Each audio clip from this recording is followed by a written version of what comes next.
Hi everyone. என்னோட ஸ்டைலில் noodles பண்ணலாமா? வாங்க.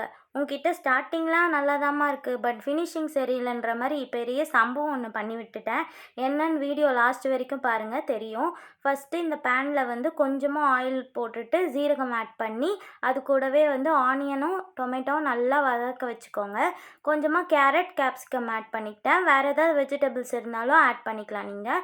அது கூடவே சால்ட் அண்ட் பெப்பர் ஆட் பண்ணிவிட்டு இன்னொரு பாத்திரத்தில் நல்லா வாட்டர் பாயில் ஆனதுக்கப்புறம் நூடுல்ஸ் ஒரு 3/4 குக் ஆகுனா போதும். நான் என்ன பண்ணிட்டேன், பெரிய அறிவாளி மாதிரி நல்லா வேக வச்சு எடுத்துட்டேங்க. ஐயோ, என்ன சொல்கிறது, ஒன்றும் சொல்கிறதுக்கு இல்லைன்னு சொல்லிட்டு கொஞ்சமாக சாஸ் அதில் ஆட் பண்ணி சரி ஓகே எப்படி வந்தாலும் போதும்னு சொல்லிட்டு கடவுள் மேலே பாரத்தை போட்டு ஏதோ பண்ணேன். நான் லாஸ்ட்டாக அது கிண்ட கிண்ட எனக்கு என்ன ஆயிடுச்சுன்னா, நூடுல்ஸ் மாதிரி வராமல் உப்புமா மாதிரி ஆயிடுச்சுங்க. என்ன பண்ணுறது, ஏதோ எங்கள் வீட்டில் எதுவும் சொல்லாமல் ஓரளவுக்கு டேஸ்ட் இருந்ததுனால சாப்பிட்டாங்க. இந்த வீடியோ உங்களுக்கு பிடிச்சிருந்துச்சுன்னா மறக்காமல் சப்ஸ்கிரைப் பண்ணிக்கோங்க.